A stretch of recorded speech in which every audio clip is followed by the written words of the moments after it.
Hello and welcome to episode 130 of Gamers the Lost Spark podcast. I'm your host, Antony Chesson, and joining me this week, it's the other spark on the pod. It's a man who has so many Xbox controllers, he's building a room for them. It's Mr. Stuart Burgess. Hello, sir. Good evening, young man. I would like to deny that fact, but I can't, and we'll get onto that in what I've been up to, I suppose, with my new purchase, but we'll get onto that a bit later. But yeah, I'm good, thank you.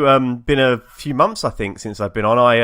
I pinged on Skype, which I don't really use that much in my personal life, and I think it was a tail end of April the last time me and you were on a talk together. So apologies, I've missed you all, and I hope you like our chat today. Indeed, it's good to have you back, sir. It's good to have you back. It's quite funny because I, kind of got some notes here because, I'm a professional. So I've got some notes in it. And my first question, kind of for you, or the first thing kind of after your intro, was demo room ? How's the demo room going, Stu? Last time you were on the podcast, for those who maybe didn't listen, you're putting together a demo room, not in your house, but in a unit somewhere else, is it like an industrial estate? Is it just kind of, it's somewhere close by? It's a cowshed. Yes. No, it's for those who don't know me. I run a home cinema business, and we decided to build a demo room down in the southeast of England, and where our offices are is a converted farm. So actually, it's a converted cowshed, which is brought up some problems in respects of a cowshed's not very square, but I don't suppose cows want to be square. Right. But no, it's coming on good. I've got Forza Horizon 4 penned as the launch weekend for it. Whether that's the 2-day early access that I've got with my Ultimate Pass, yes, or that's the actual official launch day. I will let you know and send you the Willy Wonka gold ticket. But yeah, no, it's coming on good. It's we've had to back away from it a little bit just recently because it's been we've been busy, and I've been away. But I've been up there today having a look, and raring to sort of get the ducks in order so I can crack on with it in a couple of weeks. That's so cool. Yeah, because I guess building a demo room for your own purposes kind of has to take a back seat when a client's there going, I want my movie room, and you're there going, I just want to do mine, but I've got to do that for a client. But it's coming along. It's coming along, and you have that date. You have it circled in your calendar, and you're kind of making headway. Definitely, yeah. I mean, you're quite right. I mean, when you're doing it for a client, although you're doing a professional job, you can't play, and you can't afford to play with new products. So we have used it in a few ways to trial a few things out and build up the Marvel collection. I'm just going to the MCU review that one of the other podcasts done at the beginning of the year. I'm just going to do that on my own over a weekend, I think. So copious amounts of popcorn and Red Bull, and let's fight our way through it. Superb. I must admit, you got kind of a couple of kind of good ones are coming out kind of recently. They kind of I'm still kind of a little bit perturbed where you get kind of Apple TV is not having the kind of 4K of like the kind of Marvel universe, like Black Panther. There wasn't 4K, so their Infinity War doesn't look like it's 4K either. Obviously, when it does have 4K, it really shines, and it's gorgeous. I was watching Ready Player One at the weekend on Apple TV, and it was gorgeous. It was the picture was absolutely stunning, and I was just really enjoying it. But there's Marvel still haven't got it, so you need those discs, but they do look good. They do look good in the cupboard. It's like when you open a cupboard up in my room kind of downstairs, you open up the cupboard and all you see is like there's just like the 4K Blu-rays for the Marvel universe. It's a nice thing kind of lined up, and odd Star Wars kind of in there as well. I think, unfortunately, it's until I believe Disney will release a streaming service, which is, I do believe, while they're holding back slightly. So, unfortunately, I think that we might have to wait until the Disney streaming service comes along. But hey, still the best way to get the best quality and best picture from a film, and the best audio as well, is a physical media as a disc. So, or a high quality digital download by a company like Kaleidoscape. But I do agree. When you watch a non 4K compared to a 4K, even on Apple TV, you know, the difference is mind-blowing. And I saw your comment about Ready Player One, and I've actually saved myself from watching that. Didn't go to the cinema and watched it. So I have actually, I'm actually going to try and watch it at home. My biggest problem at the moment is I sit in front of my tiny 65-inch TV in my lounge with my surround sound system, and I get about 5 minutes into the film and go, this will sound awesome on the den room. No, I'm not going to watch this now. And then I just go straight on Amazon and buy the disc, and I've got a pile of shame as big as me, which is like of things I've gone, oh, this is gonna sound really good. Oh, it's got a Dolby Atmos soundtrack. I'll save that for the den room. So I really will disappear, and you won't see me doing anything for a few weeks apart from watching movies and playing Forza Horizon. Just the odd picture of you going, I'm watching this now, and then just kind of cataloguing what you're watching. You'll go to Sainsbury's and you'll see me on the side of a milk bottle. This boy has gone missing. Please call, 01424 and talk to Kate to help out where he is. It'd be funny. Your Letterbox app. Are you still monitoring kind of movies and stuff on the Letterbox app? Are you still doing that, like adding them and stuff? I'm trying to, but it's that classic case of, as I said, it's either the ones I want to watch I've not been watching because I want to save them, or it's the stuff I have been watching has been a bit like, I don't really want to tell people I watched that. Although I did actually, I did sat down and watch Sully the other day, the Tom Hanks film. That's a really good film if you've not seen it. That was one of those ones you look at and go, ooh, hour and 36 minutes. Ooh, that's a couple of episodes of Luke Cage or something like that. Ooh, I might sit and watch that. And actually, that was quite a nice little movie to sit and watch. Not too loud. You could watch it when daughter was in bed, sort of thing. And but that was quite good. So at the moment, I've sort of been flitting around those sort of films and leaving the big bang, action movies to a little bit later in the year. Yeah, that's a really good film. And I don't know about you, but kind of, I know Nathan Fillion has just done a fan-made movie, kind of in quotes, a fan-made movie of Uncharted. But seeing Tom Hanks as Sully in the film Sully, he really, really looks like Sully. Stick with me. It really looks like Sully in Uncharted. He really does look like Sully in Uncharted. I just thought, when I saw that, I was like, if they could get Tom Hanks for the Uncharted movie, it would be great. I mean, the guy they had in the Nathan Fillion kind of fan movie, he was quite cool. He was the guy from Avatar, whose name escapes me. He was really good. But it kind of, after seeing Tom Hanks as Sully in the movie Sully, I really was just like, no, they need him. They need someone with maybe a little bit more gravitas, a little bit more swagger, because Sully in Uncharted, has both of those. He's a phenomenal actor, and I mean, it's and I think he's up for doing things like that. There's a certain price for those types of people. Although I did see, I can't think of, there was a video I saw on holiday, and I turned around to my wife and said, "Is that such and such doing that video?" She went, "Yeah, I know, it was actually Tom Hanks. He did a video for someone. I can't think, it escapes me now, but he did a pop video, and you sort of looked at it. You looked at it twice and went, "Is that Tom Hanks?" Yeah, it was really cool. Actually, it was really cool. It was very, very good, and it was just like you looked at the TV, then stared away, and you went, "Hey, what was that?" So I think he's up for doing some different roles, but and he's a very versatile actor. But yeah, no, I do know what you mean. He is that spitting image. Could it quite easily be him? Yes. The artist he did that video for was Carly Rae Jepsen. That's it. Thank you.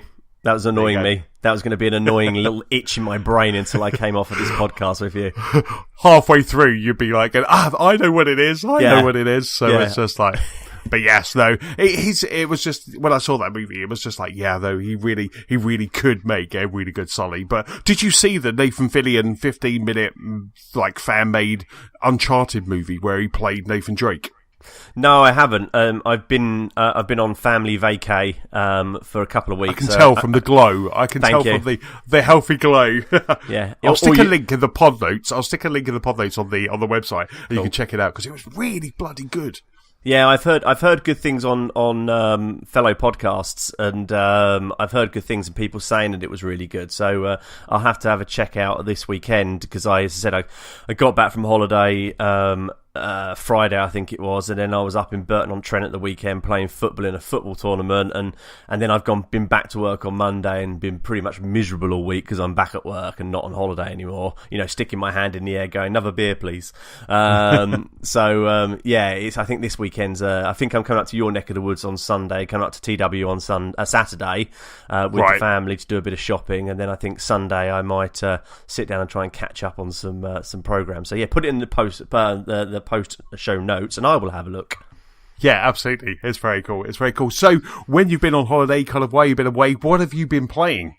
So away from the home, to be honest, I took a rucksack full of so much technology that at one point you could have thought that I was going to assemble something on a plane and Wesley Snipes was going to jump out somewhere. But actually, I think on the flight out there, we went over to Greece, so 2.5 hours there, 3 hours back. I've been playing Toad. Really, you guys were talking about it last week, and pretty much concur with everything you said, and what James said. I didn't play it on the other platforms, and I played the free demo. Which I'm a big fan of the free demo because it scratched my itch as soon as I started playing with it, and it was straight on pre-order with Amazon. So I've been playing that, played a bit of Mario Tennis, but obviously just the offline stuff on the aeroplane. That was sort of mainly whilst I've been on holiday. Coming back from holiday, I jumped into The Crew 2 because Amazon were doing that as a Prime Day deal, so it was about £30, £29 or something like that. So I thought, I'll give it a go. Played it for a couple of hours. It's okay. I think if you stick at it, and the idea of doing the flying, I mean, it has got flying, Antony. So I warn you, you do have to control the plane at various points. Actually, as soon as you go into the game, you have to drive. I think you drive, then you do a speedboat, and then you fly. And the first thing I thought on my brain when I was going, okay, are the controls inverted? Was I could just see Antony playing this right now. I'll be upside down and not knowing where the hell I am. I think the thing is, it looks like a good game. I think the problem is when you've played Forza Horizon, I think that's just ruined me for every other type of majority of racing car game. Yeah. I mean, it is so good, and you keep on making comparisons to it. So I'm going to dip back in. I only gave it a quick blast. The other game I've been playing is Descenders, which I was just flicking around on the Xbox and found Descenders, which is let me just see if I can find the web page. It's in game preview on Xbox. It's a mountain biking game, and I'm a bit of a closet mountain biker. But it's a procedurally generated mountain biking game, which is in a third-person sort of position. So, like if you race out of the car in Forza, you're behind the bike. And basically, you do your typical sort of mountain biking stuff. So you go down a hill, you do jumps, you do stores, you build your reputation up. And actually, I mean, I'm just looking on Xbox's website now, and it's £20. You get a 60-minute free trial, and actually, looking now, it's got 4.3 stars out of 5, and everybody's doing fun, good mountain bike goodness. And I think anybody who's listening to the pod who is a bit of a biker, a bit of a mountain biker, there's never really been anything out there that is a good mountain biking game. There's been a few side-scrolling ones in the sort of like Trials type sort of genre, but nothing really that you can think, this is a true reflection of mountain biking. So again, I played the 60 minutes free, or I'm just up to about the 60 minutes free, and I think I might jump in, or might wait until it comes on Game Pass. I'm not sure yet, but that's another good one. The other thing I jumped into was probably, to be honest, my game of the year so far, which was Far Cry 5. Completed the game, the main game. Loved it, absolutely loved it. Got all the way through to the end. Pretty much unlocked all the Chivos. Apart from a few which were tricky. I think I'll go back at some point and do those. They released the Vietnam pack, which I started playing. I got about halfway through, but it was all a bit samey. Okay, you're a character in Vietnam, but you're going through woods, you're going through undergrowth, you're sneaking up on people. But whilst I was away on vacay, Lost in Mars came out. Right. This looks interesting. It's really good. I bought the Game Pass, or bought the whole set at the beginning because I knew that I wanted to play all of them. And it's just good. It's set on Mars, as it says. If anybody's played the Vietnam one, it starts off with a bit of a cartoony sort of graphic at the beginning, with two, I think names, I think it's Hank and Nick, I think, from the game, who are sort of two loudmouth, sort of redneck type characters in the OG Far Cry 5. One of them is now a floating head. Random, right? And he persuades one of them to get lifted by a UFO up to Mars, and the idea is you have to go around the map and you have to collect these stones and get these beacons working, so the defenses of the planet can come up and stop all these aliens from attacking. So it's a little bit repetitive, but actually, to be honest, as a downloadable content, probably sunk about a couple of hours, maybe 3 hours into it so far, and I've probably got the same to go. And it's quite enjoyable, quite tricky in a few places. So no, really liking it. Wow, that's really cool. I must admit, when I was kind of putting together, I saw the show notes and I saw that you'd added that, so I was just putting together some images for like kind of tweeting over the weekend and things like that. And I kind of saw some of the images from that DLC from the Lost on Mars, and I was really impressed. It looks absolutely stunning. It looks quite stark, but at the same time, it looks quite stunning. And I guess you're fighting aliens, and it's very kind of like red, orange landscapes with like white guns. I was like, I want to buy Far Cry 5 just for this. I want to play it just for this. It looked really good. It's really good. I mean, they've got some nice little ideas. They've got you 3D print your weapons. So, in the same way as you did in the game, controversial now. And but you 3D print your weapons and you can teleport. And there's one level where it takes you off to the Far Cry 5 OG world, and then basically.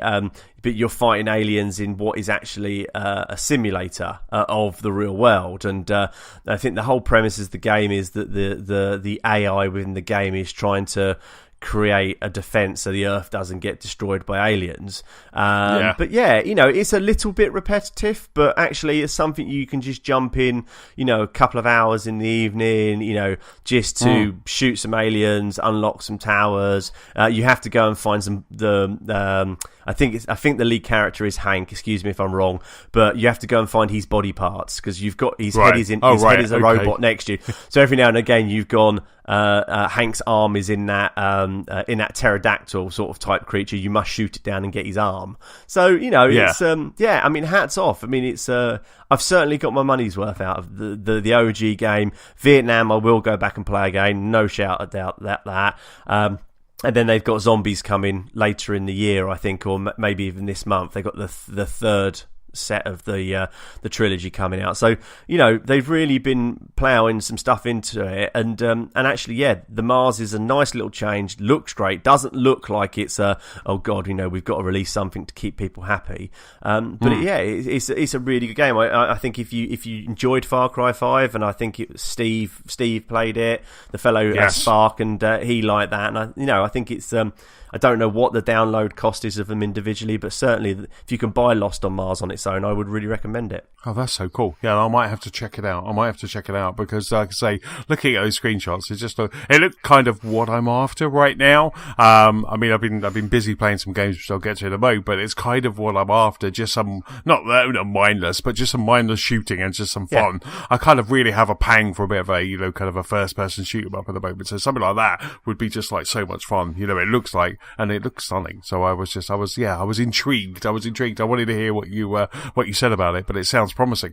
I think, listening to you guys last week, I think you're in the same place as I am in respects of you're looking at your pile of shame and you're just like, oh, I can't bring myself to play Detroit, although I've got it. And after you saying it's like doing chores, that just cracked me up because I knew exactly where you were coming from. And it was one of those things where the other night I'm just flicking around and I've downloaded a few freebies and downloaded some stuff off Game Pass and I've just been I've just found myself just going flicking, I'll play a bit of this, I'll play a bit of that, and then I'll either get into something or end up going, I'm just going to watch some Netflix, or I'm going to just watch some Agents of S.H.I.E.L.D. on Sky or something like that, because I just can't find something to get my teeth into at the moment.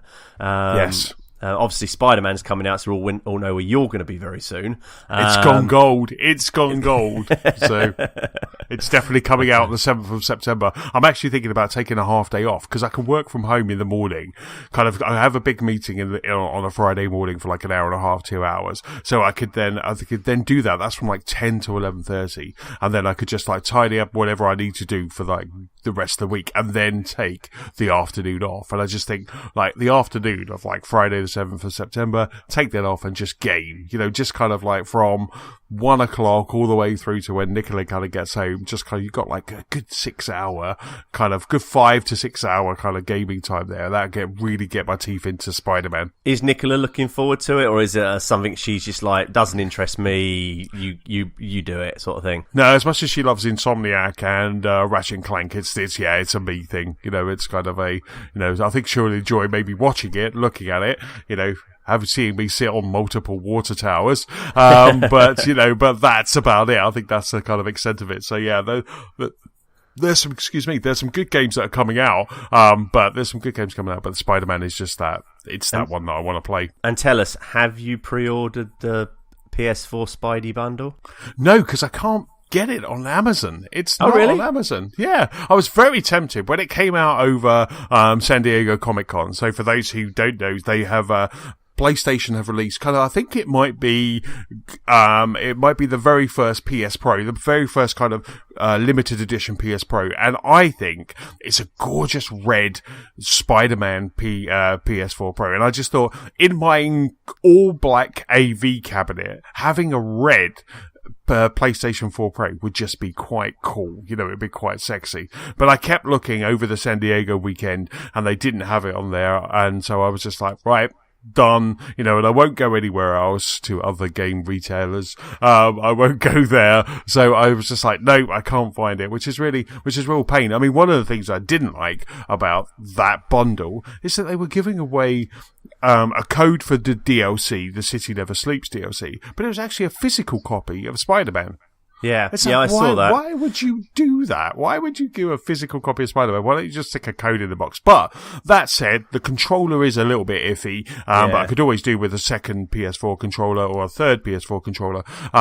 But the console itself, I know it's very Marmite and people kind of either like it or hate it. I'll stick it in the show notes, but people either like it or hate it. But for some reason, it just like ticks my boxes, and I just think it's really cool. And is that just the console game and controller you're looking for? Is it the one with the undisclosed statue? No, it's not. No, I haven't got room for statues. Looking at the big unit I've got just to my right, I haven't got room for any more statues. Even though I would like a Spider-Man and an Iron Man. They're the kind of two statues that are kind of like on my wish list. But right now, I just really don't have any space. Like with my cool little unit with Stormtroopers and Boba Fett and Batman and all that, I just do not have any space for kind of that Spider-Man statue. But so it is just the PS4 Pro. I just think there's something about that that's very cool. The question is, do you want me to now sing a song, do some interlude music? Because whilst you've been talking, it is available for pre-order on Amazon for $329.99, pre-ordered guaranteed. Yep. I've got it. I've brought it up on my phone, which I'm now waving in front of the webcam now. So I'm doing something I never do, which is I always have my phone on. I always have my phone on kind of like airplane mode. So it's actually up there now. Yeah, because I pre-ordered it the other day, and then I just went, I don't like playing. I hate, and I'm ashamed if I offend anybody, but I just don't like playing my PlayStation. I've got a PlayStation 4 Pro, and I just sometimes just can't bring myself to playing the PlayStation. I don't like the controller, although you gave me the link to the Xbox type controller, but I just won't get rid of it because it's like I'd rather have it than not have it. But I looked on Amazon the other day and it was there, and I pre-ordered it, and then I just went back in about an hour later and went, no, it's stupid. You don't play your one as it is now. What's the point in pre-ordering? Next thing you'll be pre-ordering everything that relates to a game, but then that gets back to my controller obsession. But anyway. But I just think it's just so sexy. It's just there. Yeah. Look at it. It's just so cool. I'll put a link for anyone who doesn't know, but it's just, it's very cool. It's very cool. I'm very tempted to hit that buy now. Pre-order one click is just the worst. It's the worst thing you could do on Amazon. So I just need to clear my Amazon pantry order first. I'm just like, so. What's more important? What's more important, coffee or PlayStations? Yeah, exactly. It's got kitchen roll and shampoo in it at the moment. Yeah. Let me get rid of that. If Nicola asks, I did not prompt you, by the way. And if she's listening to the pod, I'm sorry. You're like, it's your fault. But I just think that bright red would just look amazing in there. Just sit there popping next to all that, because it's all black in there. All of the different equipment that's in there is just all black. So that kind of red would look lovely. Would look absolutely lovely. So what else have you been playing, Stu? Not much, really. I was going to jump back into Forza 6, wasn't it? What's the last Forza? It was Forza 6 Motorsport, wasn't it? Seven. Okay. Yeah. Because going back to your original comment, I was out in Le Mans in June, which I do my yearly pilgrimage out there with my brother. We drive down in the car, and darn you Porsche, I queued to get in your dreaded facilities to have a look at your dreaded stock. And as I was in there, I turned to the right and saw, is it Scuff Gaming? Yes. A Xbox Elite Scarf Gaming controller, which was a limited edition Porsche Forza Motorsport. So it tied in with the launch of the Porsche, was it the GT3 RS, which was the exclusive car for Forza, which Porsche released at the same time. So yes, I sort of looked at it and went, no, that's silly, Stuart. Do not do that. Do not do that. So I put my wallet in my pocket, I walked away, and then I came back 5 minutes later and bought the darn thing. But oh my goodness, it is a beautiful controller. It is never going to get switched on and played. And I would say it's the only controller I've ever held which actually feels better than the Elite, which is obviously what it's based on. It did come with a code for the Ultimate Game, which one of the guys grabbed on the WhatsApp group, because obviously I've already bought it. And I was tempted to fire it up and play it and do a bit of Forza action, but I thought I'd be absolutely gutted if I scratch it. So it's gone. Could you back do it in white gloves? Could you wear white gloves? Yeah, in my lounge with my 7-year-old, and it would be like, no. It would be in a hermetically sealed room, like probably the cinema. I'll give it a go at one point, but yeah, that was my latest purchase. I'm not going to tell you. I'm not going to tell you how much I paid for it, but a few wide-eyed emojis came on the WhatsApp group when I put how much I paid for it. But I'm not going there. But it's very cool. It looks very cool. I'll stick a link in the show notes as well for that one as well. So it's like there's lots of coolness going in the links to the show notes. But yeah, it was very nice. It was very nice. So in my defence, the only reason I really did buy it was because my rules are it must be that the Xbox controller must be related to a game. So like the awesome Sea of Thieves one, which I keep on meaning to send to James to get someone to sign it. And hint, James. And I basically, I looked at it and thought, okay, it's with a game. And then the guy next to me said, you do realise there's only 500 of these in the world? And I'm like, what? Wow. And he's like, yeah, they've only made 500 of them. I think they made 2,000 of the controllers, and then they made 500 of the pack. So you basically get you get a little plaque signed by the CEO of Scarf Gaming. You get the controller, the pack. You get a little scale model, which they've only been like 500 made of the Porsche itself, and you get a Porsche and you get a Porsche cap as well, like Joey out of Friends. Nice. So if it wasn't the fact that it was so nice, I probably wouldn't have bought it. But but I did. So yeah. like I say, when you put the pictures up, it was just lovely. It's just such a lovely controller. I'm still tempted to. You should break it out and just have a quick go, just so it's been played. I might let you touch it if you come down and play Forza Horizon 4 in my cinema. Well, I've got that thing for you as well, haven't I? I've got that little D-pad. That Forza D-pad, because that will just set it off. So I got that when I went to Gamescom. I got a Gears of War one. I have a Gears of War one, and I also have a Forza one. So they look really cool. So I keep on looking at the Gears of War Elite controller, but they are so hard to get, and you just cannot get them new. And they are just all I would say to some people out there: just be wary if you buy Xbox controllers off of a certain online auction site. Nothing to do with the online auction site, but there are a few out there where if you compare it to the original, it's not the original. And there's a few you're seeing, like Master Chief ones and things like that, which you think that can't be $49.99, because in America it's $149.99. So I think at the moment a new Gears of War Elite controller is going for about £500, which is just ridiculous. That's just incredible. Did you see the announcement from Xbox that they're going to be releasing new hardware or new accessories? They backtracked on the hardware, new accessories at Gamescom. So obviously they're going to be releasing the special kind of accessibility controller, which looks amazing. But they're also going to be releasing more new accessories as well. So could that be more controllers? Looking at the games that are coming out, are we going to get some more kind of limited edition controller? Is your collection going to grow? Please no. If anybody has anything to do with anything at Xbox, Major Nelson, please no. Just give me a break. I mean, I've looked at the new white one, which I might buy for the house, because I haven't got a second controller at the house, and there's a certain game which you'll be discussing in a minute, which I need that second controller and a divorce for. I mean, I did see it, and I'm not looking forward to Gamescom. I was tempted to go out there and just anything they release, just push into a corner like it doesn't exist. But so yes, we'll have to wait and see. But I would hand over to you now and say, so what have you been playing? But when I was looking at the show notes earlier, I thought, do you know, I really should do the welcome for tonight and saying welcome to the episode 130 of the Game is a Lost part. But I can't even get out of it right. And I was just about to say we've coached him out behind the sofa like he's been watching Daleks on Doctor Who after his wife's been shouting at him while he's been playing a certain cooking game. So Antony, what have you been playing? Well, I've been playing Overcooked 2. So Yay! It was really funny actually, because Nicola, since E3, since Overcooked 2 got announced, Nicola's been very excited about Overcooked. She loves Overcooked. I think just because she can shout a lot, but she loves Overcooked. She absolutely, and so I was,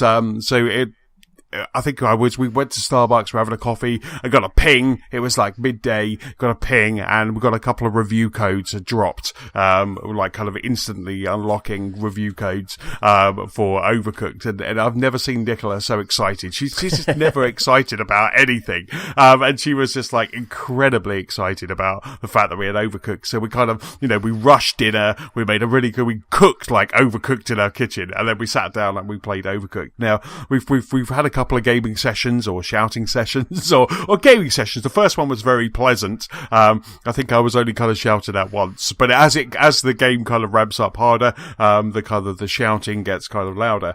So apologies, neighbours. But so we're now 6 worlds in.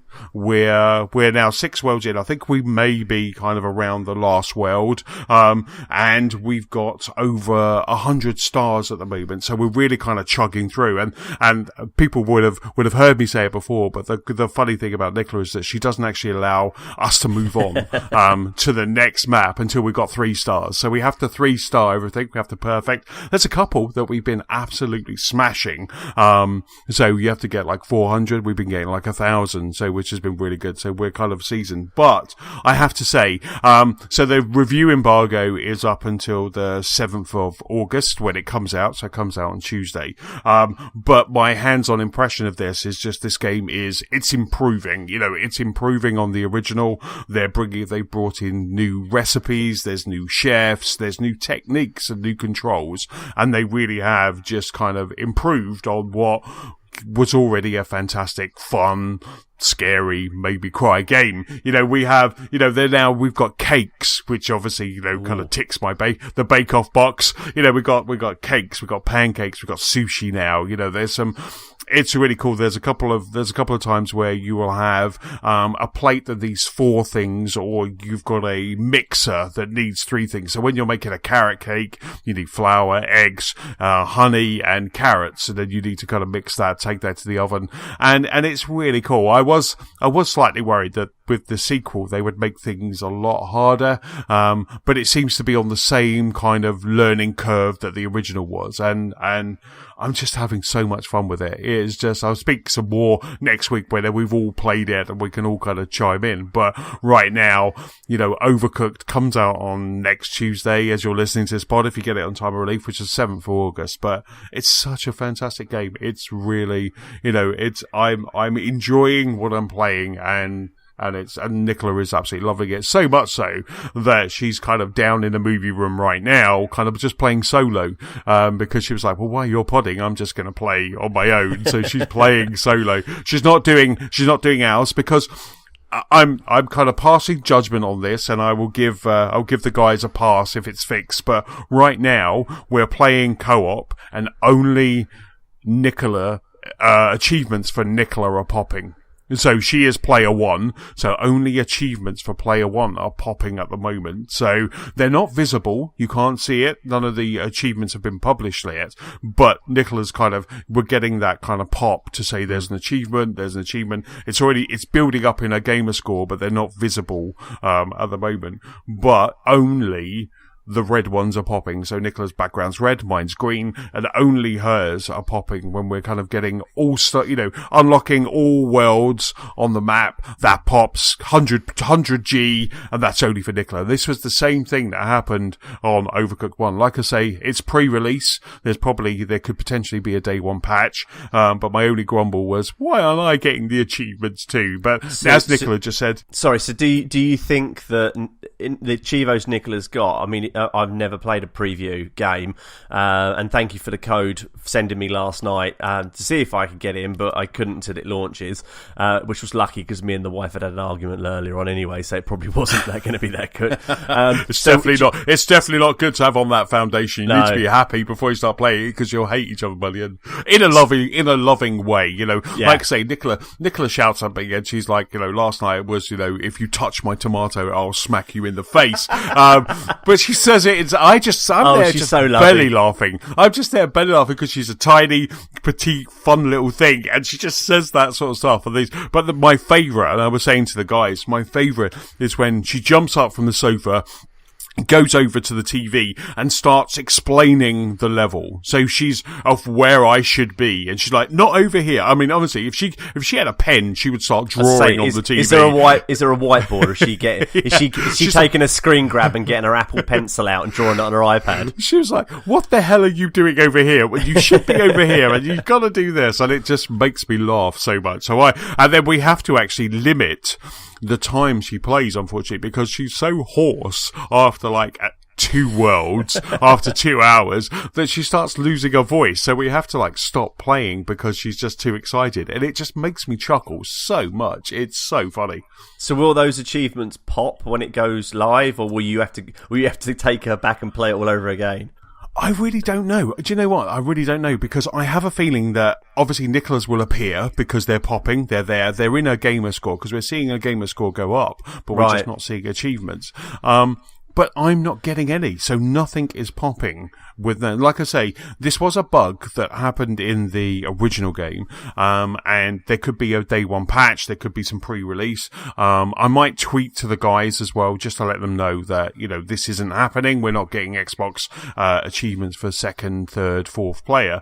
But I was just like, that was my only criticism, in this game that is awesome fun, that I'm really enjoying. And like I say, I'll review it a bit more next week. We'll talk more about it next week, but maybe more of us have played. But it's amazing. We've played, I think we got it Monday, so we played Monday, Tuesday, Wednesday, it's Thursday today. So we've had 3 sessions, so we've been playing for about 6 hours, and it's really cool. And not only do you have the normal map that you're kind of unlocking, there's also some special maps as well. So Kevin the dog, who is the Onion King's dog, so Kevin has kind of got special areas that you need to do some criteria in order to unlock those special areas. So I can see us kind of going back through the game and mopping up, but so when I finish podding, I'll go down and see if Nicola's unlocked any achievements for me, because she's playing on my. So when she said, I'm going to play while you're podding, I said, well, can you play on my gamer card, please? So you can. Can she come and play on my gamer card as well? So I can have some achievements, which was really cool. So Overcooked 2, it's just an improvement on the first. It's just as crazy. Some of the levels, you look at them when you first start, you just think, oh my word, how am I going to get 400, 500 points on this? How am I going to get 3 stars on this? Because some of them are just crazy. You're in balloons that are moving around. You're in areas where you actually have platforms where you have to actually move the platform. So not only are you grabbing all of the burrito ingredients, you then have to move the platform around to chop and cook and put out. And it's just amazing. Some of the ingenuity, the ideas around those levels must have been so much fun to do, because the fun really does just kind of jump off the screen, and we're just having a blast. There hasn't been a level yet where we've gone, ooh, don't like this. Every level is, this is my, there's 2 levels. There's a sushi level and one that's almost a bit like Luigi's Mansion, because they have mirrors, like it's like a haunted mansion. So there's a sushi level and a haunted mansion level that are just my favourite Overcooked levels. They are just so much fun. One's pancakes and the other one's obviously sushi. But it's just, I cannot talk enough about it. I can't wait to kind of really kind of jump into it next week. And are we allowed to talk about features of the game? Because I know they've added something which is quite the how you play it. Yes. I think the embargo that we've got is you can stream, you can talk about it, you can share pictures, you just can't review until the 7th. So I think what you're talking about is the couple of features that they've got. They've got online mode now. So they've added online mode. So they have 2. They have arcade, which means that you can replay levels, and you can either do that couch co-op or you can do that online in a private match or a public match. So imagine going up against just strangers, randos. Yeah, that's awesome. It would just be bonkers. So you could do that, and then there is something that just scares the living bejesus out of me, and it is versus. There's a verse. I would not want to feel the wrath of Nicola on this, but there is a versus mode in there as well. So they've got their co-op. Obviously, they've got normal story, they've got arcade, and then they've also got versus mode. And they're all 4 players. I have no idea what versus mode or the chaos that could cause. I think 4-player Sparks Sunday night is going to be awesome. I think the 4 of us just sitting there playing. Yes. That's just got carnage, and there probably won't be a pod for a good 6 weeks after we play. So I think what we'll have to do talking to each other. We'll have to do a mammoth pod after Gamescom or something like that, and just all of us just chatting, and then just go, look, guys, we're gonna play Overcooked this weekend. If we're not on air for the next 6 weeks, we apologise, but we might not be talking to each other for a while.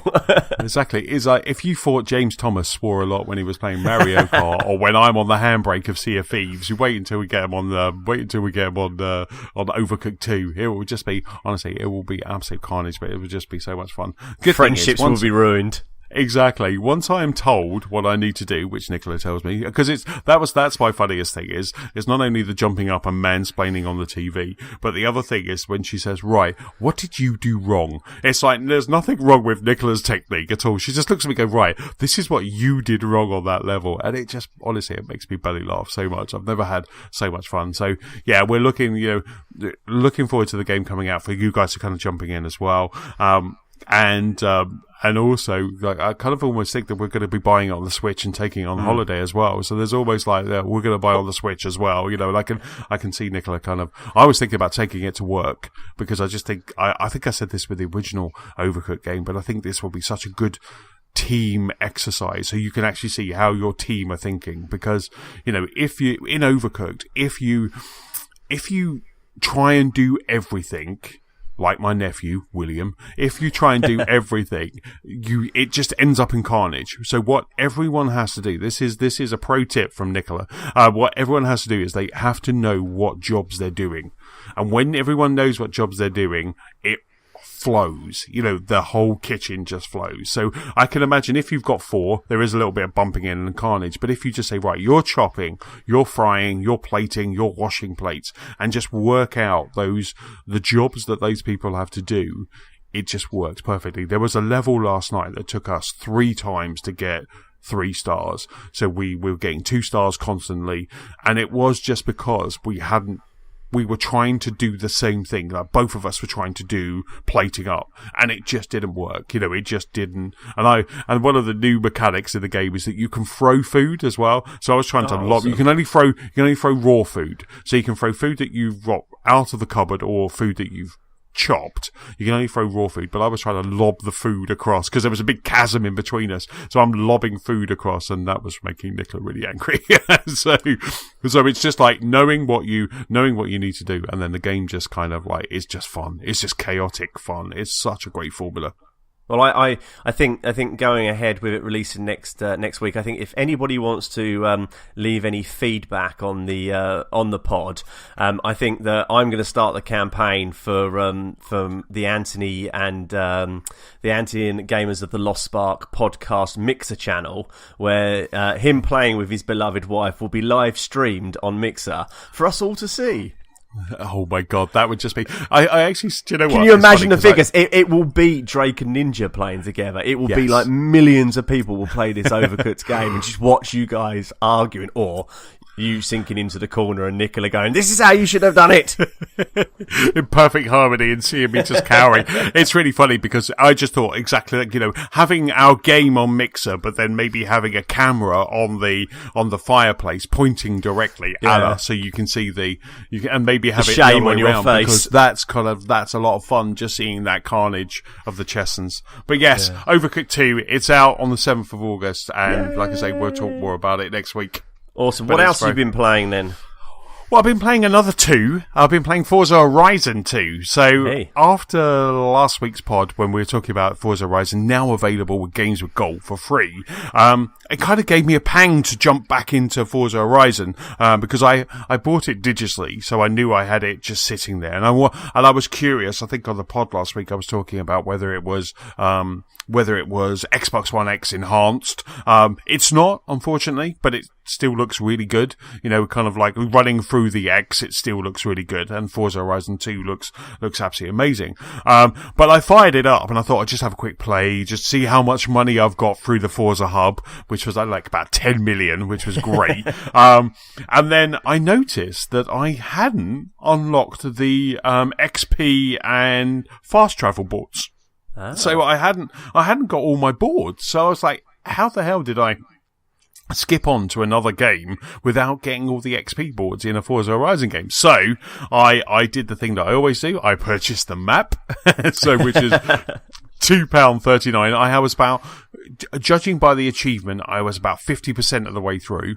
So I purchased a map, and they all just showed up gloriously on that map. And then I just drove around, picking off all of the fast travel boards. And then when I got all the fast travel boards, I started fast traveling to all the XP boards, even though I didn't need to worry too much. I had 10 million in the bank. But I started traveling around to all of those and just kind of unlocking all those. And then I popped that achievement, which was really nice. And it kind of just, that made me happy, and I felt more complete after that. So, but it was surprising just still how much fun that game is. You know, Forza Horizon 2, Forza Horizon 3 is still my favourite, but 2 is well worth, especially if you haven't played it and it's free at the moment, you know, jump into it because it's a really good game. Oh, they're amazing games. I mean, you know, I can't wait to jump into 4. Obviously, you've been baiting us on the WhatsApp page about who's going to find the roads first. So I'm going to be jumping in very. We have to get ground rules here to see who's doing it on Game Pass and who's actually doing the Ultimate, because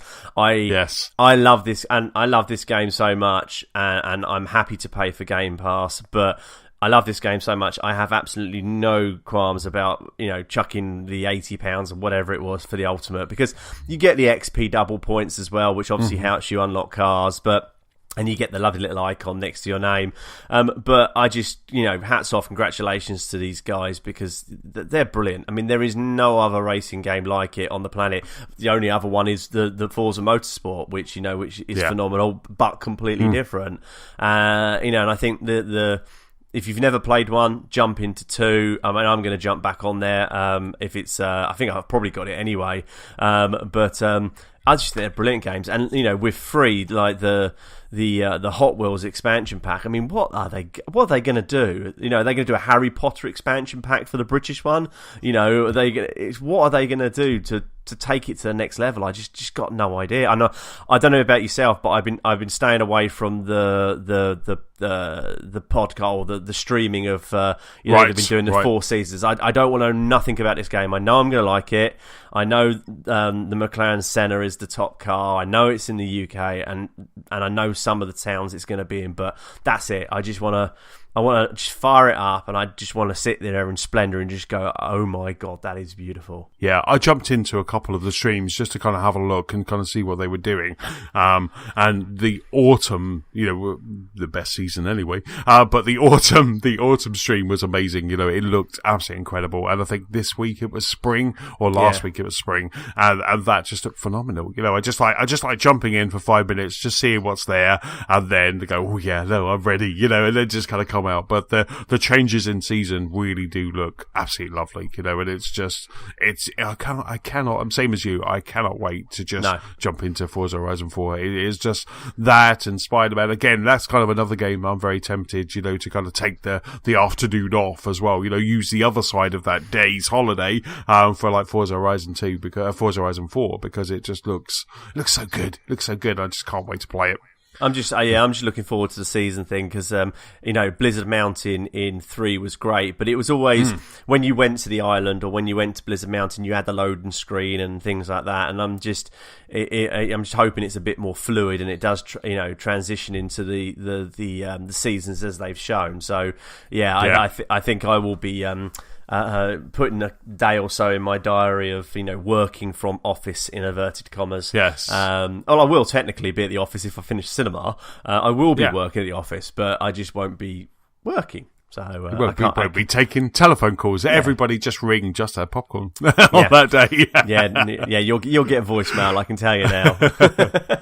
But it just, I mean, I love the idea of the seasons. I love the idea. I can't wait to see that kind of transition, because by the sound of it, it's actually something that's going to transition for everyone across the map at the same time. So we're all in summer, and then whether they kind of very similar to maybe Sea of Thieves go, right, you know, this week we're now transitioning into autumn, and that's lasting for 3 weeks. It'll be really, I cannot wait to see the after game for this, because you know, I'm going to jump in. We're going to see who can unlock all the roads first. We're going to go for the XP boards. That was really annoying when I was going to the XP board. My brother-in-law Brad, he'd get popping up. He had more boards than me. I was like, damn it! You know, it's just the Forza Horizon 3 all over again, but it was Matt and Stuart before, you know, and it was just so, it's really cool just to kind of do that, and I love that aspect of it. And so, like I say, right now, I'm just playing some extra Forza games because I'm trying to get my Forza Hub score up. I want to get up to the next level, so I get even more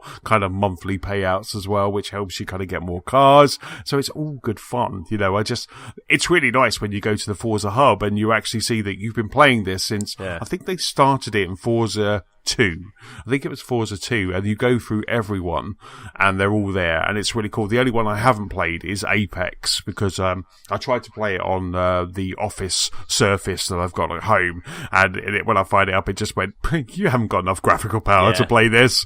And then so it said you could play it anyway, so I said okay, fine. And I think I turned around a corner. I was telling James, I turned around the corner and there was no floor to this racetrack. It was just, I was floating. I had the same with I think it was a Horizon 3. I bought myself a Surface Pro because I need to have a PC and a Mac, and I had exactly the same. I sat there, downloaded it, got to the hotel I was staying in because I was down there for a week, and I just sort of thought, right, I'll play this, and it just would not load, and it was like I felt really gutted. Yeah, it was absolutely just like so. Yeah, so I was so the only one I haven't really played, got a couple of achievements, is Forza Apex, but it's really lovely to see your progress throughout all of these kind of really awesome racing games. And I've now created a group as well on my Xbox Dash because you can now create groups if you're in the beta. If they're in the beta program, create groups. So I've created a nice little Forza group. I have a nice little Rare group as well with all like Viva Pinata, a Rare Replay, and Sea of Thieves. I've got that in there as well. So it's just nice, I quite like grouping them. It's quite nice.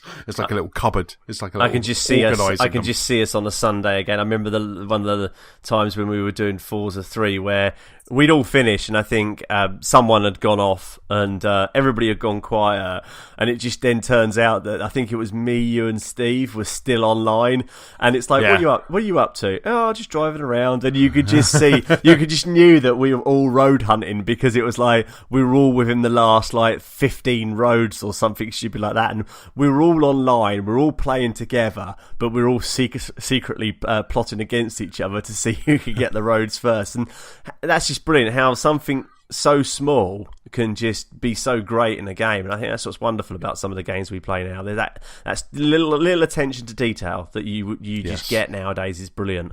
Yes, absolutely. I remember one session with Forza Horizon 3 where we were waiting for everyone to join. I think kind of you were coming in, and James and I were just racing up and down the runway, wasn't it? Yeah. Yeah, we were trying to get the score on the runway, and it was just hilarious. I think we spent a whole hour just doing that. So Sunday night, Forza Horizon and a beer.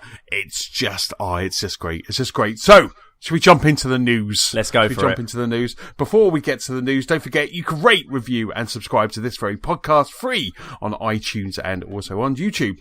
So in the news section this week, Sea of Thieves hits the 5 million pirate mark. The Nintendo Switch hits 20 million, not 2 million, 20 million. And Elon Musk wants to put games in Teslas. But the first piece of news, Stu, is with you. I just switched on the news today and noticed that the Switch or Nintendo are having a massive sale at the moment. So anybody who is going on holiday, I'm very jealous because I've just come back from my holiday. But yeah, if you head over to the e-store now, there's 70 classic games on the Switch and 3DS up for sale. Some of them up to there's about 70 games. Wow. Some of them 50 to 60% off. And I had a look earlier at the games, and yeah, there's some awesome titles there. So if you're grabbing your Switch and jumping on a plane or jumping into the back of a car, I suggest you head over to the e-store now and have a look around because there's some cracking deals. Is it just like kind of the indie titles, or is it some first party titles as well? I think it's a good mixture. There's a good mixture of some classic titles on there. There's some indie stuff. There's some some stuff which was already sort of like heavily discounted, but I can't find the list of titles as we speak, but I remember looking at it earlier going, here we go. So you've got Just Dance if you fancy some of that. You've got the Lego City, Lego Marvels, NBA 2K, South Park, The Fractured Butthole. Yeah, there's loads. absolutely loads. Some party golf. There's Putty Pals, Resident Evils, Snake Pass, Uno. Always got to play Uno. So I think there's certainly, looking in that list, there's a few that I've gone, ooh, I haven't got South Park, I fancy playing that.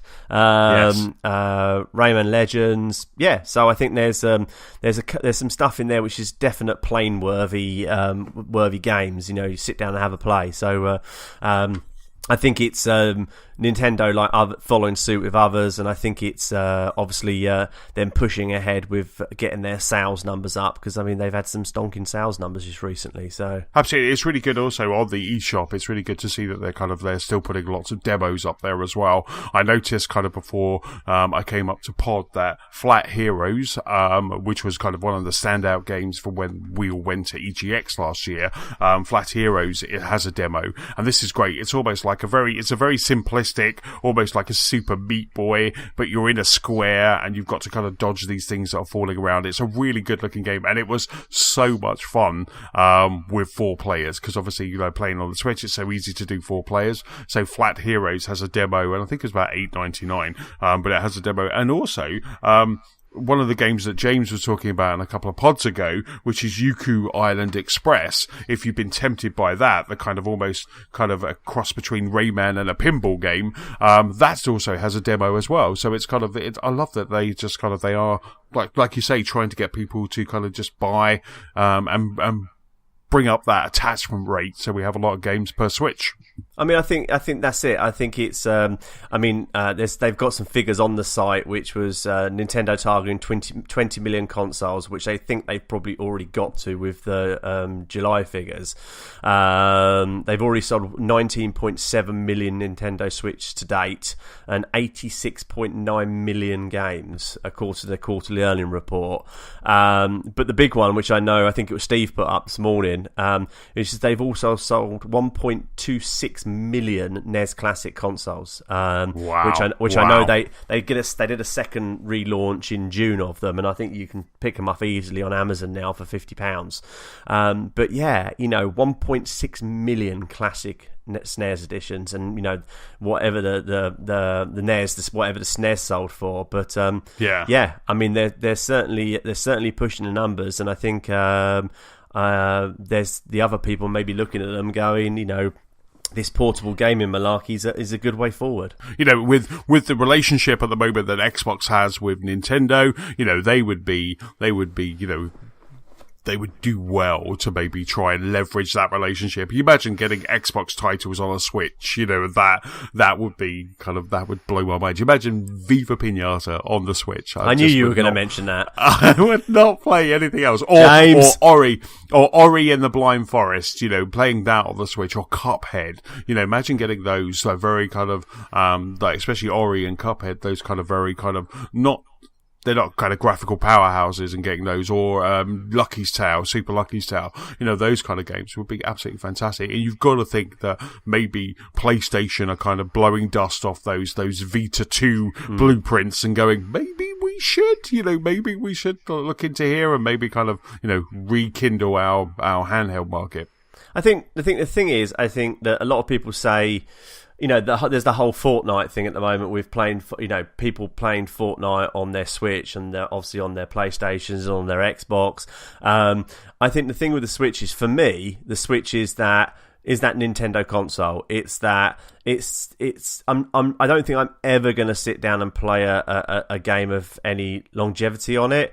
But it's a bit like, it's a bit like Toad, and it's a bit like Mario. It's just something you can sit down and play on a Sunday for an hour and a half, or on the train to London. I mean, Oxenfree was one I said last time I was on here, where I was just going to London for the day, and I knew I was going to be training and tubing it.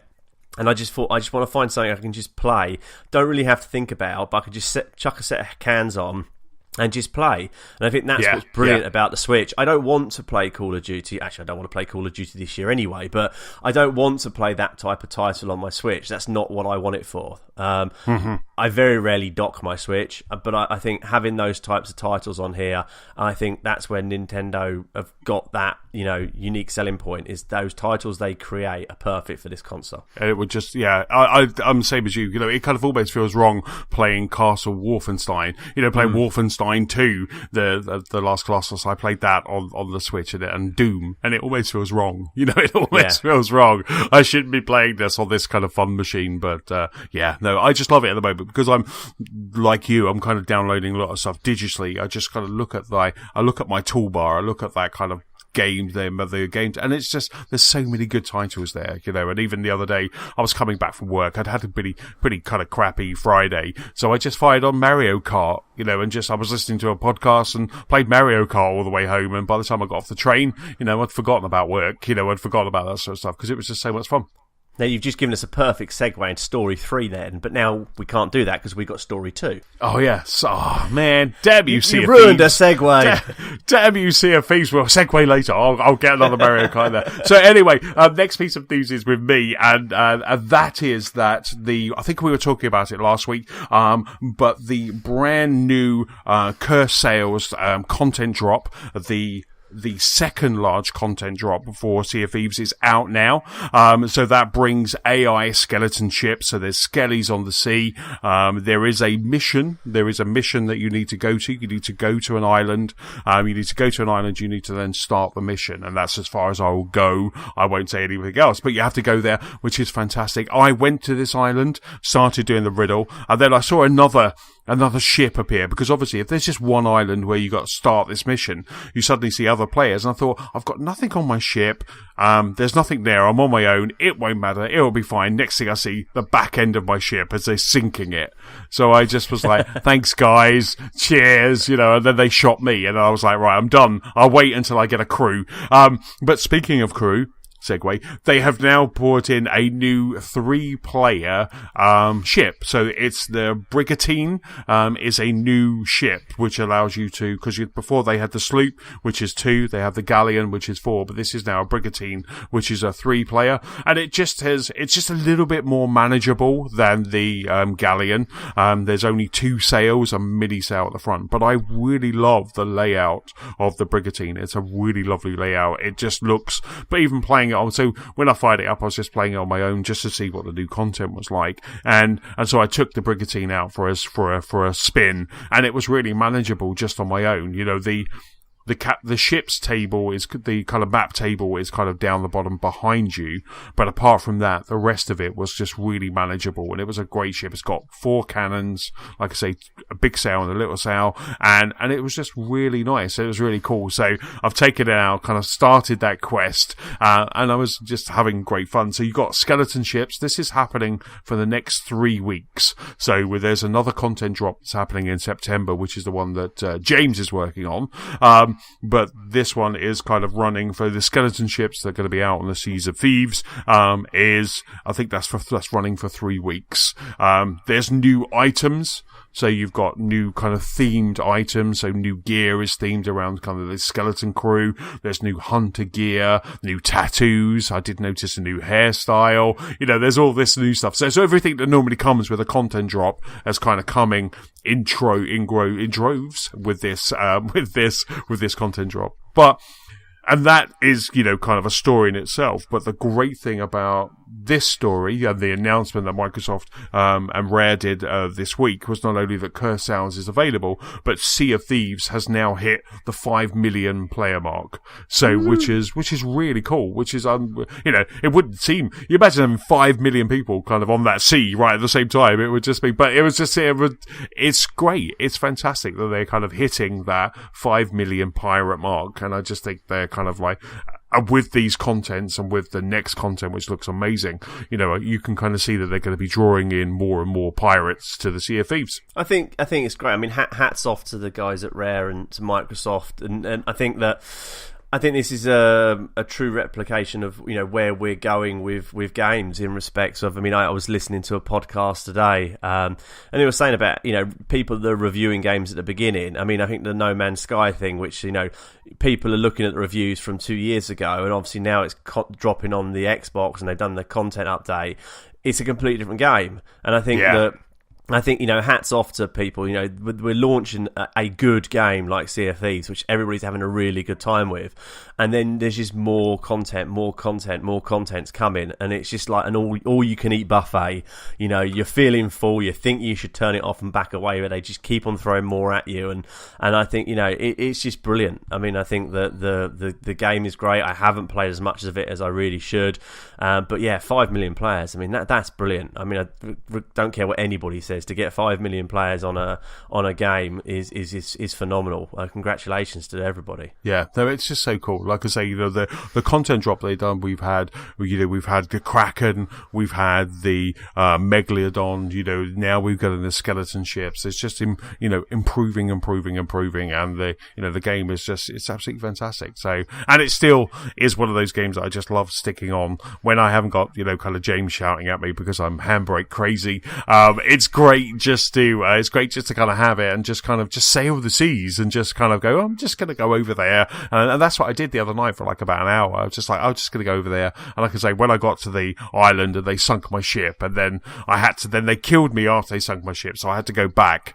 I just thought, no, I'll just, I won't bother. I'll wait until there's a group of us and then I'll do that properly. So I just sailed around, around some islands. And it was just gorgeous. It was absolutely lovely. And I just really enjoyed it. So yeah. So 5 million players, cursed sales. Sea of Thieves is still in Game Pass, so if you own Game Pass, it's already really worth kind of jumping in and checking it out.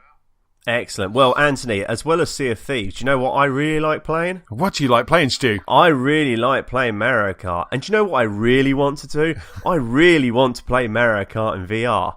Well, just so happens that you can. You're like a trainee podcaster. It's just like, I'm sorry for Stuart tonight. I've been listening to too many podcasts. One day I will host this show. No, I don't want to. I saw this while I think I was on holiday, and I made Antony aware that there was VR in Tunbridge Wells that she didn't know about. Nor did I, to be honest. But no, Mario Kart VR has come to London. It's the first location in Europe. Wow. So you can now play the awesome streets of Mario Kart as Bandai Namco has launched it in the VR portal zone inside Hollywood Bowl at the O2 in Greenwich, also formerly known as the Millennium Dome. Yes. It will be available to play from the 3rd, so tomorrow. So from tomorrow, you can head on down there. I would imagine you might have to book. It's provided by an HTC Vive. And and I've watched it. I've watched some online videos of it, and it just looks phenomenal. I mean, you can go to the article that I've got up is from Wired magazine, and Mario Kart explains itself really, but basically you're in the car. You can throw things, you can go left and right, you can jump, you can do everything, and you're getting a force feedback of exactly what's happening. Mario Kart currently consists of one track, lasts for under 5 minutes, and costs £7.99 per player, which actually, I don't know, 5 minutes of £7.99. I don't think that's that bad, actually. No, that's not too bad. It's not too bad. It's good just to kind of, that kind of experience. It looked amazing, that link that you sent. Just being able to kind of see it in a kind of, you're Mario, aren't you? You're kind of playing as Mario. It didn't look like there was a character select. It looked like you were Mario, but it's just the worlds they've got. They've got like kind of like Bowser's Castle and stuff. It just looked absolutely stunning. It just looked fantastic. Yeah, I mean, it's just that the video, I mean, Google Mario Kart VR, and I defy anybody who likes Mario Kart not to want to jump on some type of public transport. I was just reading down here that Bandai Namco has expanded its VR Zone franchise into small portals in the UK and Europe, including bringing Mario Kart VR to additional locations in Tunbridge Wells and Leeds. What? So we're getting it in Tunbridge Wells. So yeah, Mario Kart's coming to Tunbridge Wells. I've literally just scanning down, looking at this now, and yeah, it says expanding into VR Zone franchises in other small ports in the UK and Europe, including Mario Kart VR, into additional locations. Tunbridge Wells leads later this year. It could also take over the arcades in the future. There's a hospital escape terror. And there's also one which I think is balancing on the board. So yeah, it could be coming to Tunbridge. I could be coming to a town near you soon, Anthony. Oh my goodness! I might follow Hollywood Bowl on Twitter now, just in case they put it up. I'm going to Blue Water on Saturday to see Ant-Man and the Wasp. So I'm always kind of pop by that arcade where we found Luigi's Mansion, just to see if they've got anything new in there, because it's just a little tiny corner of Blue Water, but they have some really good machines in there. And obviously, you'll be going to the Lego store to buy the Batman. Tumbler that we were talking about the other night. That Batman tumbler, there's a Batman tumbler that is app controlled, and I think it just looks awesome. Matt, friend of the show, and now friend of the show, he kind of doesn't like it, but it's gorgeous, it's lovely, it's a bit squat, but I like it. It's good fun. Speaking of tumblers, that's not even a segue. Elon Musk is in the news with the video game news, because he was tweeting last night. And he always tweets, but he was tweeting last night saying that he basically did a call out to devs. He was basically said that he wants to put video games into Teslas. So obviously we have S3 and X are kind of rolling out right now. And Elon Musk wants to put some more video games, more style games into the center console. You've got a gorgeous, lovely, big iPad in the middle of the Teslas. So he wants to put games in there. We do have version 9 of the Tesla software. That's right, version 9 of a car software is coming out very soon, and it's going to include some games from Atari, including Pole Position, but you can only play that when the engine's off. But it means that the center console, you can then use the steering wheel to play Pole Position and some other Atari games. But he's basically just did a call out there to basically say, we need some innovative, clever, crazy developers who want to kind of jump on this and kind of help us put some games onto that center console. And I just think this is just incredible. I just think this is just so much fun. Oh, I think Elon and Tesla, I can't see any other car company wanting to do anything like this, and I think it's brilliant. I mean, there's a few videos, I can't remember the mode it is, but I know there's a certain mode you can press on the X which will make it sing and dance, and the doors will come up and flap around and all this and it's just it's little things like that. And I mean, I listen to Ride the Lightning. I know you do as well, which is Ryan McAfee's podcast. Congratulations on your new Model 3 if you're listening. I just think that some of the things he does on it is just genius. I mean, I was listening to, I think it was Ride the Lightning the other day, and I was saying about the SpaceX package on the Roadster. I don't know if you've heard that one. Which no. He's basically going to put rocket boosters on the Roadster, and it's going to be some type of compressed air mechanism which increases downforce and makes it stick to the road. But yeah, it's basically rocket boosters or afterburners or something like that. And you want to think sometimes he's either crazy or he's just pure genius. And I think it's brilliant. People will slate it. People will say, people will find a way to be able to play it when the car's driving. Like, you can take a speed limiter off a BMW or a Mercedes, but I just think it's brilliant, some of the things he comes up with, or they come up with. Yeah, absolutely. I just, like when I, for my birthday this year, when I hired the X, kind of going into ludicrous mode and actually seeing that center console almost do like your kind of Star Trek warp. It was just fun, and that mode, the celebration mode it's just fun. It's just such a great car, and it's just such a fun car. Just seeing this, I was just like, it's great. What is also great is after that, after that, people like Atari and PlayerUnknown, Jackbox Games, all of these kind of publishers started tweeting at him as well, going, why not do this? Why not do this? And it was a really fun Twitter kind of feed to look at. Obviously, there was some people negative, but the fun stuff and all the stuff on the other devs was really kind of cool. And it was nice. He may be a crazy genius, but right now he's doing some amazing stuff, and I absolutely love those the cars that he's creating. But I just thought this is great, having that center console doing some fun stuff. Someone said, like, what about Pokemon Go for Tesla? And he was thinking, maybe I'll do that, but maybe recognize the cars, and that would be cool. That you're kind of almost collecting cars. Who didn't do that when they were a kid, when on a long journey, going, right, I've already got a red Ford, I now need a black BMW, and all that sort of stuff. So yeah, I just thought it was a fun note to add into the podcast, and really cool. So we'll keep an eye on that. Next piece of news, Stu, is with you. It's looking over indie devs, and basically, I saw this article when I was away on holiday, and I tracked it down, I think, which is the one I tracked down. But it was basically looking at the PlayStation Platinum market, and basically it seems that if some devs who are maybe trying to get themselves in front of crowds, and and they're competing against the AAA blockbusters or III blockbusters, and their games are not getting noticed, they seem to be putting in cheeky easy platinums to raise the profile of their game, because I know there's myself is not one of them, but I know there's people out there who are platinum hunters, and they like their trophies on that side of it. And the Kotaku were speaking to Infinite about a game called Little Adventure. I've lost the name now. Little Adventure in Prairie, which was released in February. I think it was an Android game. It was a side scroller. It apparently wasn't very good. I've not played it. But basically, you can get a platinum in it for playing it for 20 minutes. And I just wondered how you felt on that, in respects of. I'm not a trophy hunter. I'm a Chivo hunter on the Xbox, but.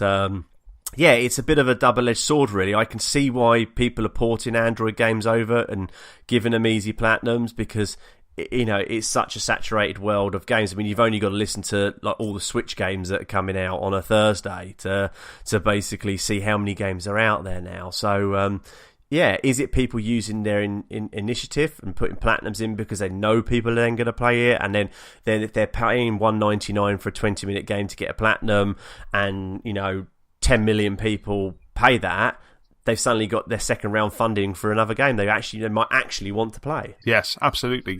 It is a way of kind of getting that response. Like you say, it is a way of getting someone there that'll help you fund more games. I think that's a really clever way of kind of thinking about it. I mean, I remember way back in the day when achievements were really big, and I loved getting achievements. I bought Airbender, the Last Airbender. Is it Last Airbender? Which is basically, you can get an achievement in like you can get all of the achievements. You get at that point, I think it was probably, what was the original achievement cap? I'm sure there was a low achievement cap to start off with. But anyway, on Airbender, you get all of the achievements in like 5 minutes. You went to the first level, turned right, and then just kept punching, and you got them. And I did that. I got it from CEX. I was in CEX, got a second-hand copy, took it home, got all those achievements, and then I took it back and sold it. And it was still at a high price because people were using it for this, so it really made me chuckle. So I can see why people are doing that, kind of getting that kind of cheeky kind of platinum. Obviously, for platinums, they're very much more kind of like front and center, aren't they? They're there when you log in. It says how many platinums you've got.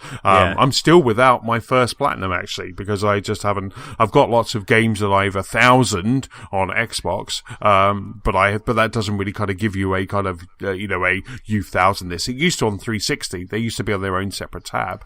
But yeah, no. If I was that way inclined with the trophies, or if there was somewhere where it's like, here's a game, it's really easy, it's going to give you 1,000 achievements, I'd happily buy that. I know I'm not proud, but I would happily buy that. No, I think it's the same with me. I think it's playing a lot more games in the last few years. Thanks in a way to the pod, really. it's just that I do find now I get so much more, like we were saying earlier about, you know, finding the roads in Forza. You get achievements for that, and it's also a bit of fun. But you know, I can honestly say the other night, I think I'd finished Far Cry 5, and I spent 45 minutes trying to do the tenderize a cow achievement in Far Cry 5, which is where you kill a ball with your bare hands. And you're sitting there going, why am I doing this? It's like it's for 10 achievement points. Yeah, but what does that matter? And then you go to your home screen and you find that Antony is 10 achievements behind you and Steve's 10 achievements in front of you. And it's like, right, I must get top. And it's like, I remember the first time I got top of the list for the month, I'm like, and then it went to the next month. It's like, oh, didn't I get a thank you or a congratulations? It's just like, I didn't even get a you won the league sort of thing. It was like, it was quite deflating. But yeah, I mean, hats off. I mean, if people are finding ways to get funding, you know, it's obviously there's a lot of stuff around at the moment where people are struggling to get funding or, you know, trying to get their game out there. So, you know, I think as long as they don't take the Michael, I think if people want to buy it to get easy trophies, then fine. Absolutely, you know, and like I say, I like that idea that, you know, this could actually be the first one. Obviously, people could just go, actually, why did we even bother making a good game where we could just milk these Chivo hunters? But at the same time, I was quite surprised. I thought maybe there was a notification that said, like, you won. That would be really cool. You know, like in Forza, where you get an achievement that's a 0 score. Wouldn't that be cool if you got an achievement on your list or in your activity feed that was you won your friends league, you know, for that month? That would be really kind of like extra kudos. I think so. Actually, yeah, I think you're onto something there, because I know that they were talking, Xbox were talking about mixing up the achievements and things like that. And I know one of my New Year's resolution this year was a bit more on the fitness front. So, you know, I'm an Apple fanboy like yourself, and my achievement for the year was to fill the 3 rings on the Apple Watch every day of the year, basically. Wow. So that for me, that was 900 active calories, 12 times standing, and I think an hour's worth of fitness every day. And I think so far I'm on day 215 in a row. Wow. I've done it every day really this year so far. And but in the months there, you get trophies, you get achievements for just completing your move goal every day of the week or every day of the month for June. And I think, yeah, you're right. Maybe there is a punch card that, you know, in April you were top of the league, of the Friends League, or, you know, you introduced a new friend or something like that. I think that, you know, I think there's a lot of, I'm trying to think of the website out there now which achieves you for being like the mayor of Starbucks in Tunbridge Wells and things like that. Right, Foursquare. Is it Foursquare? That's it. It's Foursquare or something. Yeah. But I think it's almost like that. It's that, or it's a bit like, you know, someone sends you a text on Apple and it says happy birthday and you get the balloons come down across your screen. You know, maybe they can just build something into that, which is just next time you switch your Xbox on or your PlayStation or your Switch or whatever, you just get something what pops up saying congratulations, you know, a little toast, you know, toast to say last month you were top out of your friends, you know, try harder. Yeah, sort of thing. So yeah, maybe you never know. They might listen. Yes, indeed. Yeah, absolutely. I do think I love that. I love that we are kind of, you know, we are a society now that does like that kind of competition. You know, even my Fitbit scales. You know, when my Fitbit scales, you know, you step on them in the morning. They send the results to your phone. Every now and then it goes, you've lost 5 pounds, and it kind of then gives you a medal. It takes it away when you put 5 pounds on. But it kind of, you know, it's like you've got a medal, and then you could also, if you want to, I would never do it, but if you want to, you could also add your friends to a leaderboard, and there's like who's lost the most weight, you know. And I think it's great, you know. It's always adding a little extra competition, you know, and kind of getting that trophy is always a good thing. Oh, definitely. So I think a bit of friendly rivalry is always good. Yes, absolutely. And then the last piece of news, I think the last piece of news is with me, and that is that we have the PS Plus games for August have been announced. So the PS Plus games are going to be available on the 7th of August, so the same day that you should really be playing Overcooked. But the PS Plus games are coming out on Tuesday the 7th of August, and this month I should say, it's quite a good bumper patch, because what we have Mafia 3.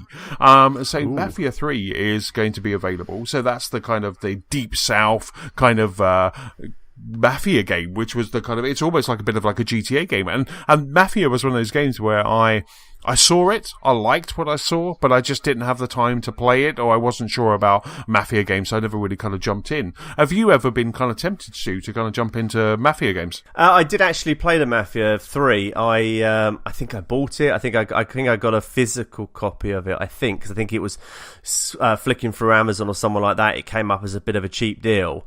And I did. Right. I played about 3 or 4 hours of it, and actually I really liked it. It was I think you followed a character who was out of prison, I believe, and you got in with the family, the Mafia family, and then you were told to go around and do things and meet people and and follow chores.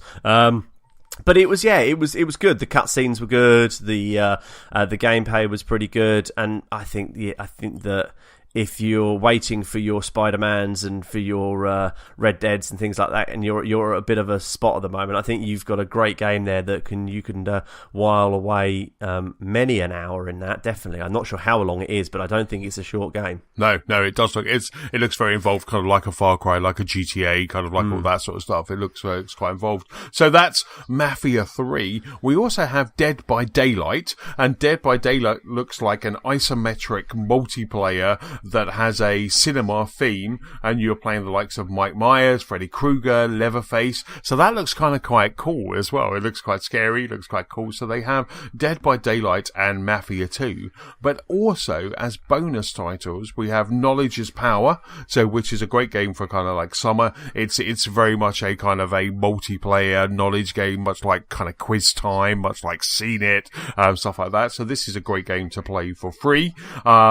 And also they have a VR title called Here They Lie, which is a dark psychological horror as well. So they're still kind of adding those VR games. And I think there's a couple of PS3 titles as well, such as Bound by Flame, Serious Sam, the BFE edition, and a couple of Vita games such as Space Hulk and Draw Slasher. So there's a real bumper crop that are coming to PS3, PS Vita, and PlayStation 4 this month. I think it's brilliant. I think hats off to all the platforms. Giving away some good titles. I know jumping over to the Xbox, I think Hitman came onto Game Pass, I believe, on Major Nelson's blog. That's a phenomenal game. I mean, James has waxed lyrical about that game. I know I've gone in and played it, not completed it, but I think it's brilliant. I think if you've got the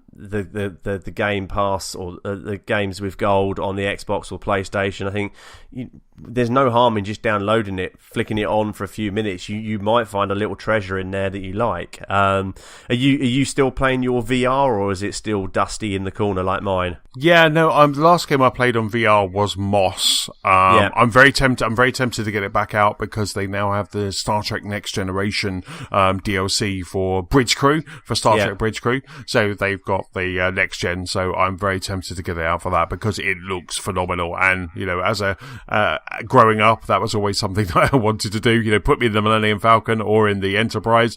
And so this looks like quite cool. It looks quite fun. So I was thinking about dusting it back off to that. But following back to what you were saying, I've just pulled up the Xbox Game Pass because you're right, I forgot about that.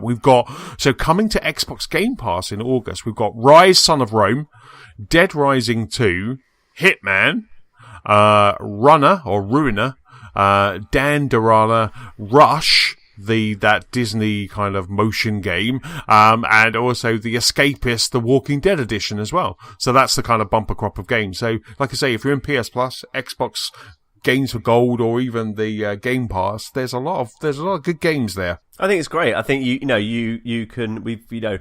I hate to say it, but we have Christmas coming up in like 150 odd days. I think it is like this, and I know.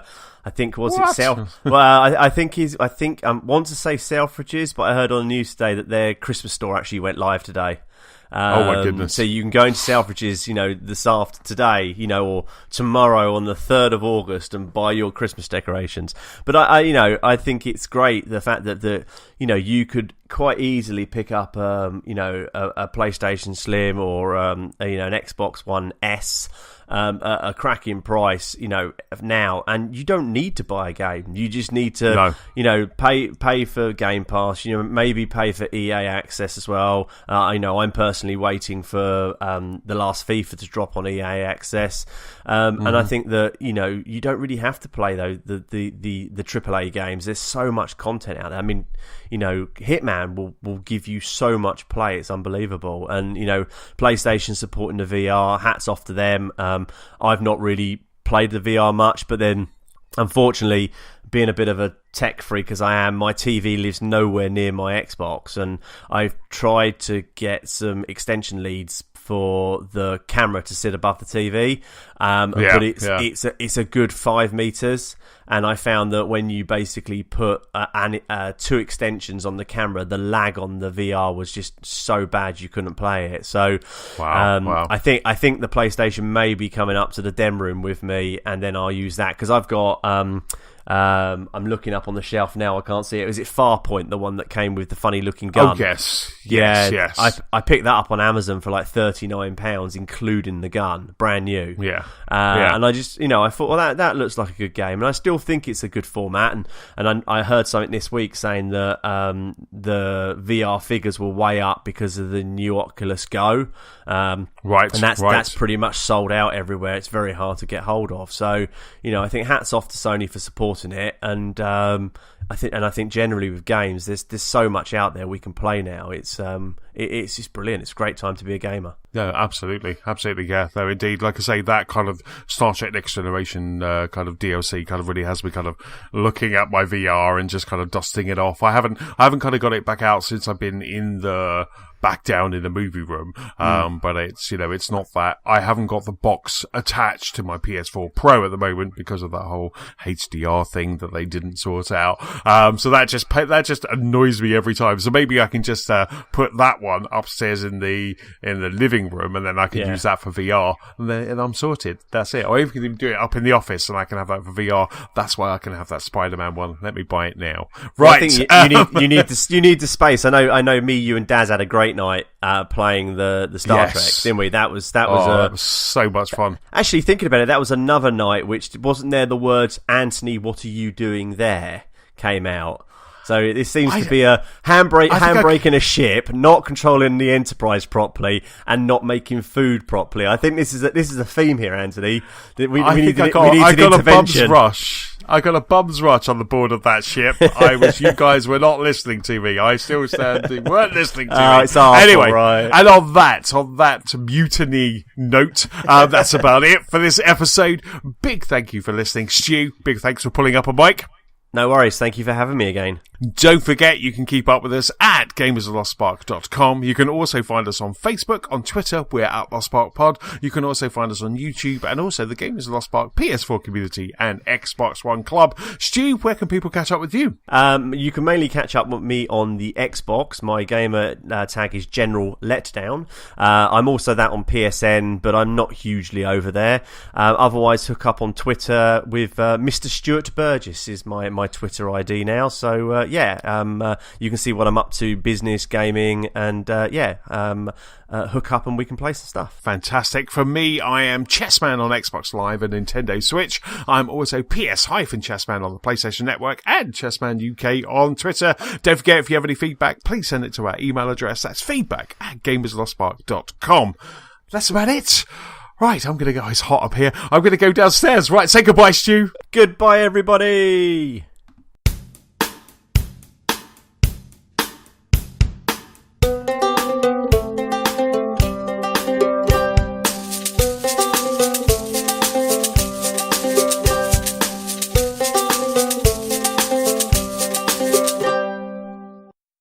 That was better than Thomas last week, I tell you. Right.